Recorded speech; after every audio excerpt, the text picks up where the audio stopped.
Welcome to the Pet Loss Companion. I'm Ken Dolan-Del Vecchio. I'm here with my friend and co-author, Nancy Saxton-Lopez. This is a program that we do live every Thursday from 6 p.m. Eastern to about 6:30. And it is a program that grew out of the book that we wrote that's called The Pet Loss Companion, Healing Advice from Family Therapists Who Lead Pet Loss Groups.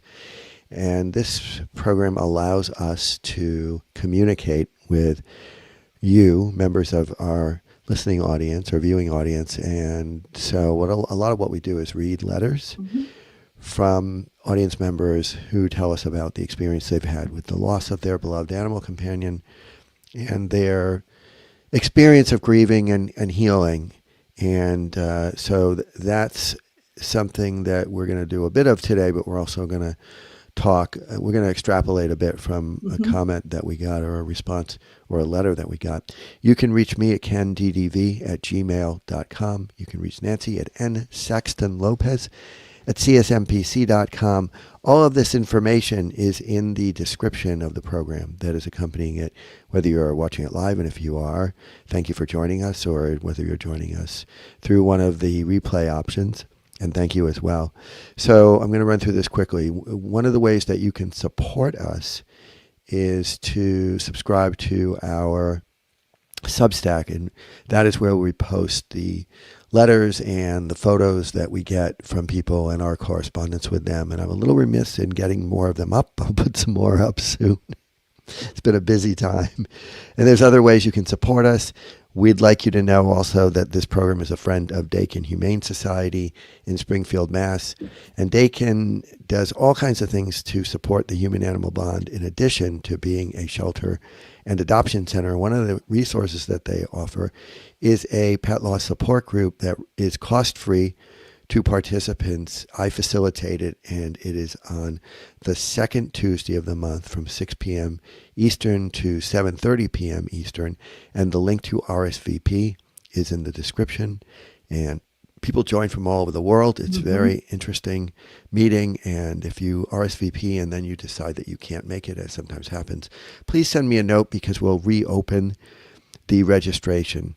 And then finally, we'd like you to know that if you haven't already, it would be really helpful if you subscribe on YouTube, because that helps raise the visibility of the program, makes it more accessible to other people who are looking for pet loss support.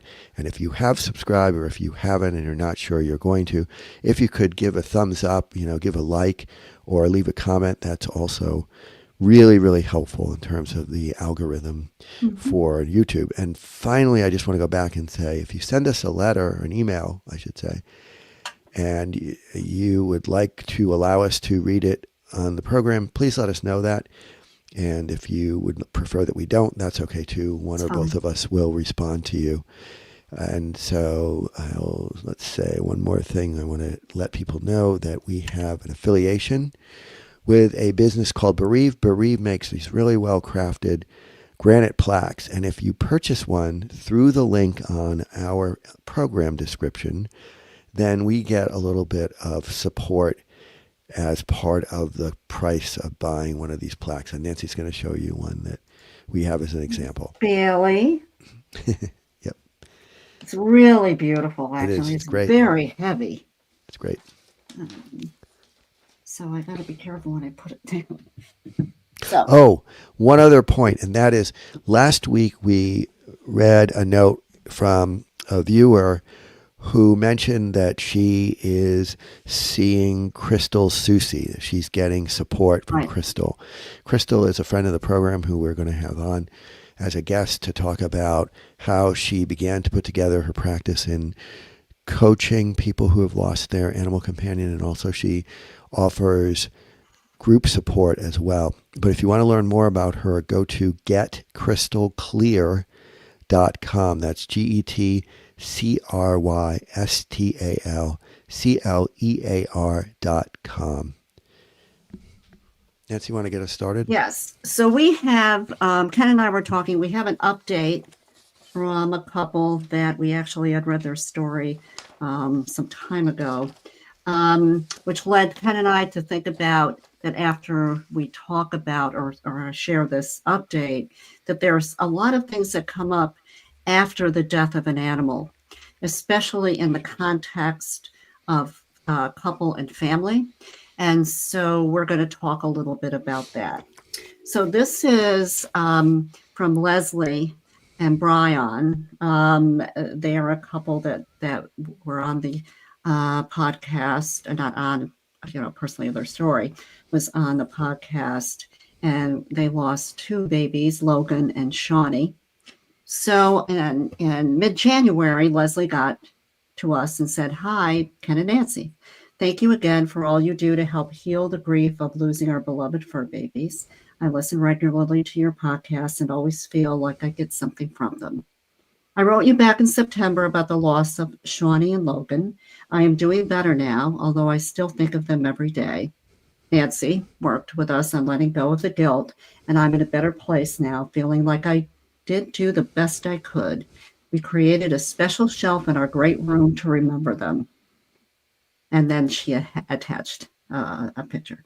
"I remember in the podcast where you read my letter, Ken made mention we probably wouldn't be dogless long. We now have two youngsters. We adopted Cody, who is half cattle dog mixed with border collie, and a pit bull mix, black and white dog. He is now 8 months old and so incredibly tall, but a big ham and a sweet boy.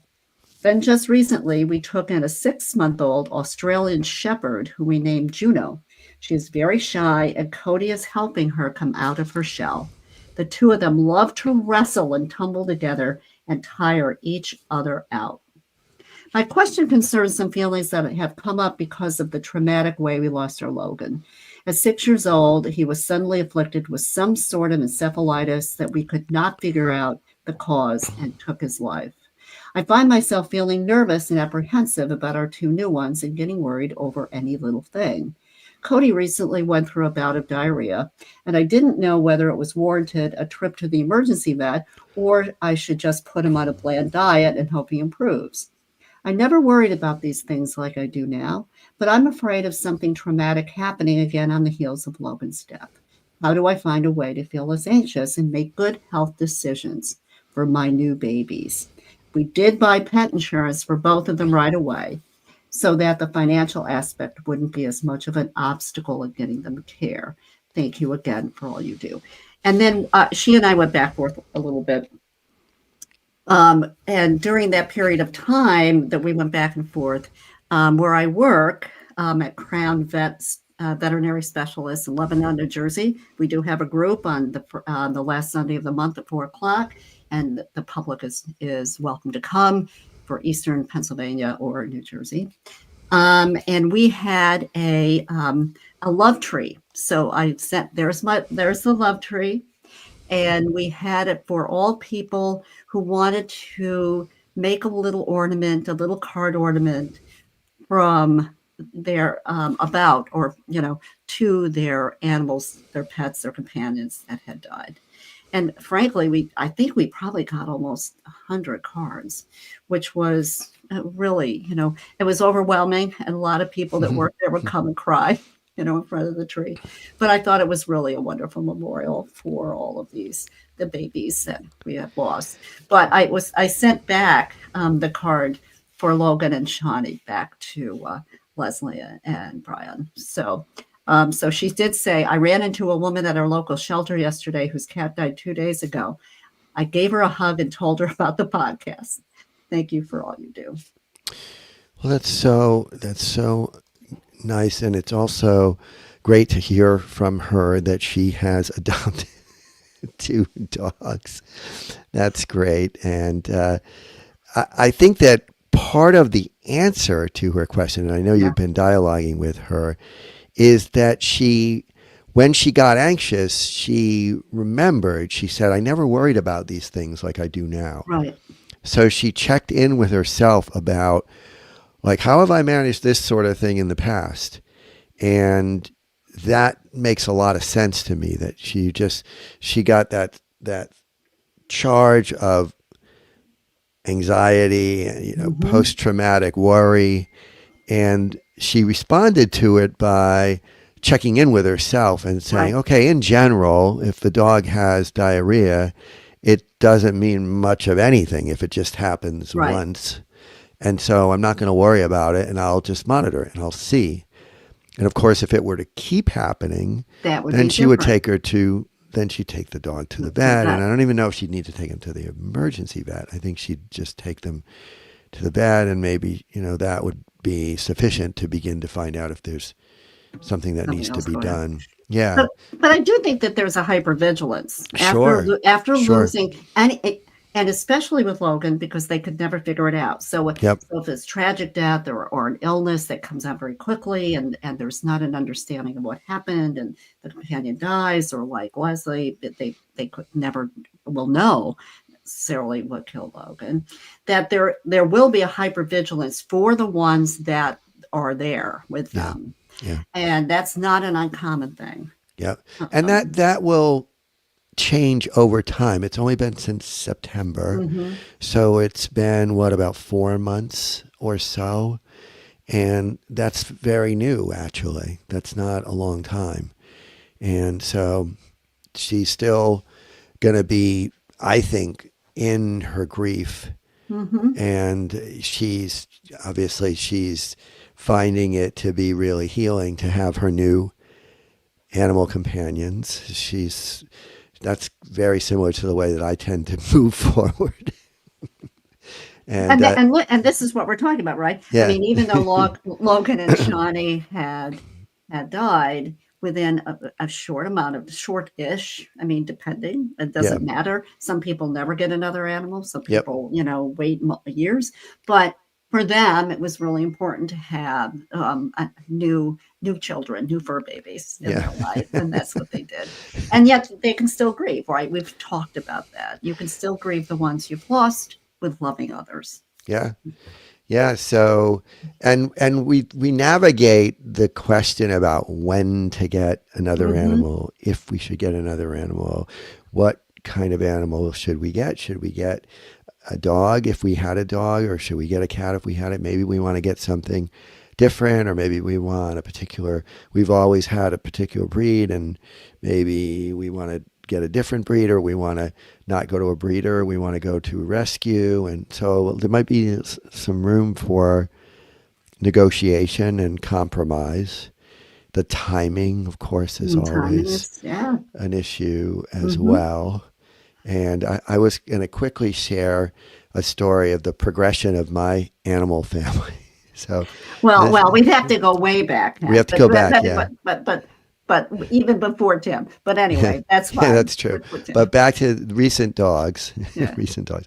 So this is my family. This is a family picture. My ex-wife is not in the picture, but I consider her family as well. But this is me in the middle with my husband, Tim, and my son, Eric. And this is about when Eric was 8. And we adopted 2 Chihuahuas. Tim is holding Lily, who was all of 2.5 pounds.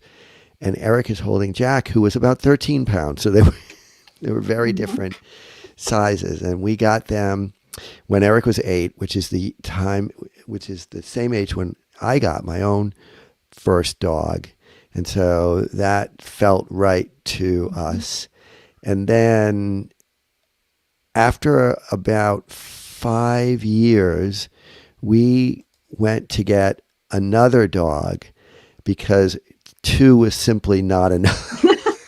That's right. Never enough. And our agreement was that we would get 1 more. So we went to this breeder who bred Chihuahuas for temperament in New Jersey and got sweet little Isabel on the right. I picked her out, and there were many, many dogs there. There were like 40 puppies and some adults, goodness. and it was absolutely no smell. It was incredibly clean. It was amazing, this breeder. And Tim fell in love with Abigail and said, why don't we get both of them? And so we did. So we had 4 dogs. And then Isabel died very shortly thereafter. Lily died. I always get these guys mixed up. Lily died, and this was Lily, the little tiny one. Lily died not terribly long afterwards. And then Jack died in 2017. And that was really, really painful for both of us. We continued to have Isabel and Abigail, and then they both in rapid succession died in Yeah. 2021. Isabel was one day short of her 16th birthday, and Abigail was a couple months past her 16th birthday. And Tim felt like he couldn't do it again because he just loved Abigail so much. They were so connected that he said he couldn't have another dog, and I couldn't live without Not a dog. dogs. So the compromise we made is we got these two, and we have Hildy is the black and is the brindle one on my right, and Annie is the beagle and golden retriever on my left, and they are my dogs. That was our compromise. Right. They're my dogs. Tim doesn't he doesn't take them out to walk or go to the bathroom. He doesn't feed them. He doesn't take care of their vet needs. He's their step parent. He loves them. He's very connected to them, but he doesn't consider them to be his because he just doesn't want to have to go through the kind of grieving that he went through. So that's the kind of arrangement that That's right. some families will make, and whatever works is the way that you want to think about it. And so that's the way our family Well, there has are done it. different ways. I mean, especially, during the group this past Sunday, there was a couple, lovely couple, and they were talking together about how she is looking to have another dog, but he is not ready at all. And so I could see they were kind to one another at the group, but you could see how different they were. And she said, well, when I came home, everything of the dog was gone. Wow. And Yeah. then she said, why did you do that? And he said, yeah, I have it, but I can't look at it right Yeah. now. So Yeah. this is a lot of what happens in the family, in couples, in the Yeah. family, that one is grieving much differently than the other. Yep. And so did they just decide that it was okay for things to be packed away for the time being, and She knows agreed. where they She are? understood, yes. Yeah. And I She asked knows. that question, and he goes, no, I did not throw them away. I just packed them away. I could not Yeah. see them. Yeah. But I have, one I'm working with now who lost two dogs similar to Leslie and Brian that in 1 year, but her children wanted another dog, right? Mm-hmm. And so they did. They got a new puppy, a little bit of a different breed, because I think the ones that died were a golden doodle and a golden. But she's still really grieving, these two that passed, because it was one was sick, and then the other one got sick and died, and then the other one died. So she's still grieving. However, she loves the new one, and her kids love the new one. But there it is, that you can love another, but you're still grieving. Sure, because life has its own trajectory. It keeps going, and we have to be respectful of everybody's needs in the family. And if it were impossible for her to tolerate that, then she could negotiate with the kids that it's going to take a little bit more time. Yeah. And so, but I mean, that's the thing, that people have to be respectful. I mean, we had one situation, which we actually wrote about in the book, where a man was so aggrieved and his wife was not happy about that he sort of secretly grieved. He set up what amounted to a memorial Badger. in the attic. Yep. And he knew where it was approximately, and he would look up at the ceiling as a way of communicating or connecting with that memorial. And he knew that his wife had sort of, it sounds like, been jealous of the time that he spent with his dog, because in his retirement, he spent a lot of time hiking with his dog. So she wasn't very connected to the dog. He was. It was very painful when Badger died. And so he kind of set up a grief process For him. that she didn't have to have all that much involvement with. Mhm. And that's, that's one of the things that's so important for people to understand. There's no right way to do this. Mhm. And I mean, generally people know where their partner is at, but we definitely have heard from some people, and there are some people there's one person in particular who comes to my support group regularly, and she says that her parents cannot tolerate her mentioning her Wow. grief, cannot tolerate it. And Yeah. it's very uncomfortable for her because she is still very much in the throes of pretty significant grief. And so Mhm. she has to, and she likes to see her parents. She doesn't have any reason not to see them. It's just that they are so wanting her to be quote unquote over it that they're not respectful really when she mentions that she's sad or she sheds a tear and they know why. And so she kind of has to make sure that she is getting taking care of herself Mhm. by connecting with other sources of support, Mhm. friends, the group, people who she's actually, at least one person who she's met through the group who she knows a correspondence with across Mhm. distance actually. And we have to find ways to take care of ourselves, to find the Mhm. support that will feel healing for us. But we've seen situations where people are in quite significant disagreement about things like what to do with their animal's body. Right. Exactly.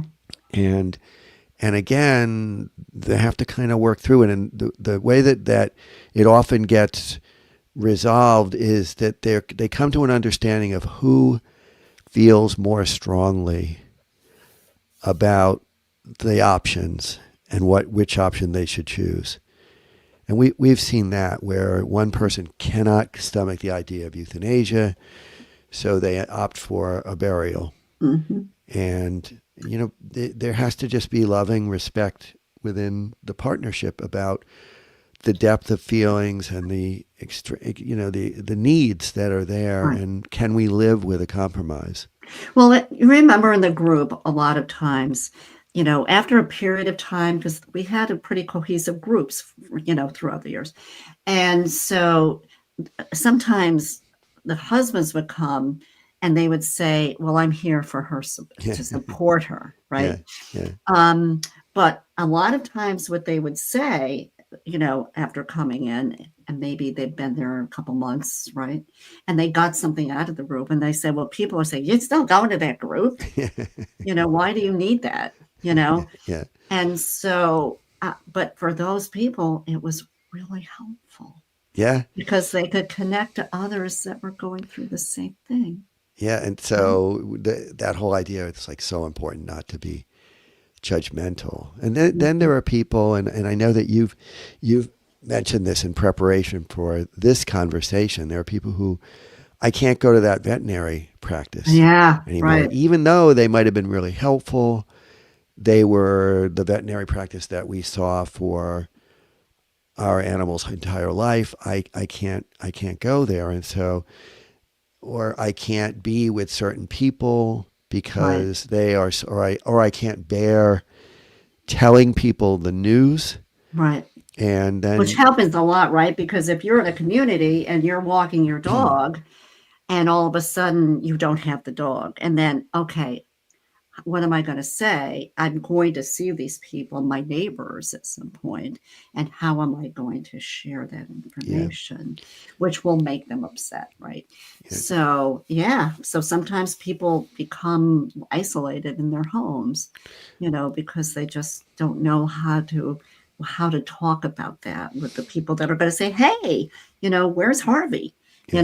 And so, yeah, it's really tough. And yet people want to ask that question. So there's a guy who walks with his Labrador who looks quite elderly. In fact, the man is quite elderly as well. And they walk every morning, and sometimes the dog is with him and sometimes the dog isn't. And I'll ask him, I'll say, where is he? And sometimes he'll say, oh, he didn't want to get out of bed.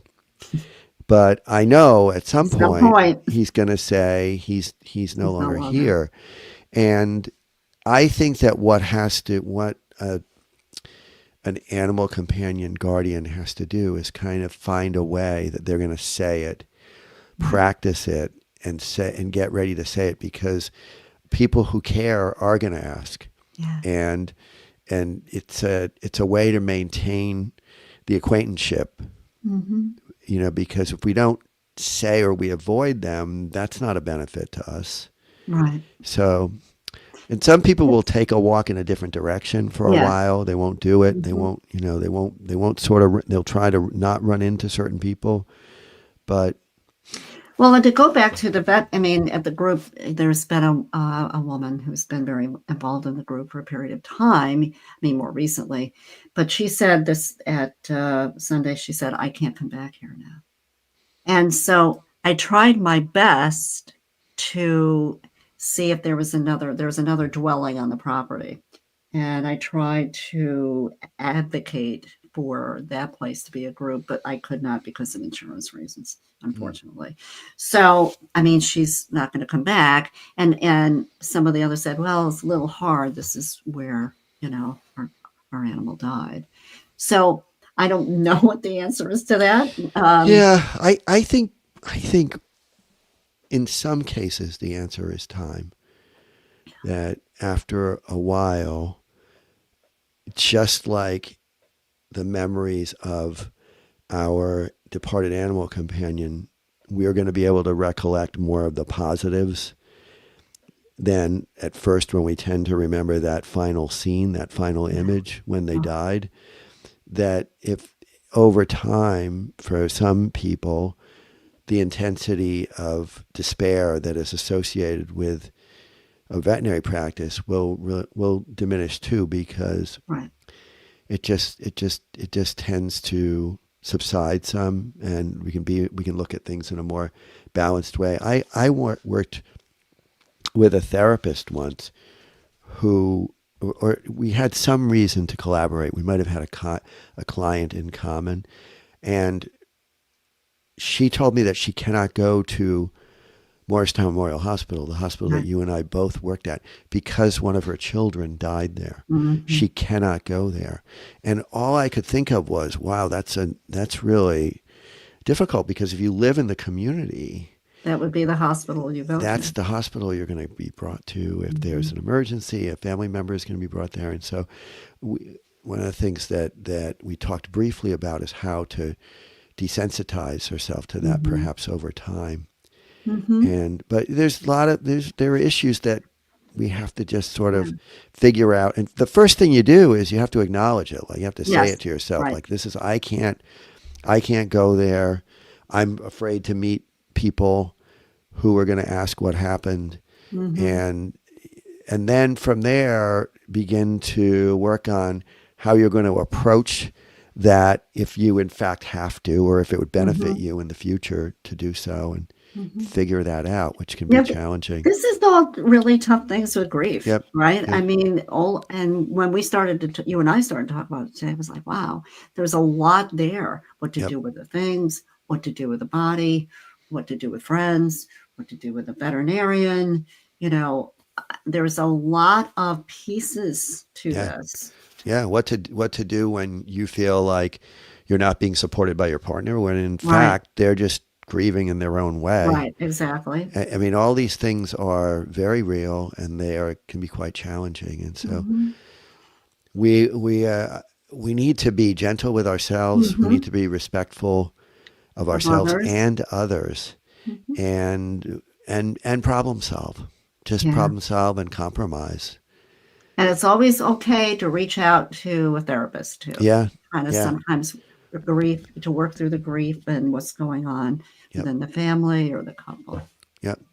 So we'll wrap up for now. And Mhm. again, if you haven't subscribed in the program you feel is valuable, please subscribe. Maybe leave a comment, give a thumbs up. All of these things alert the algorithm to Mhm.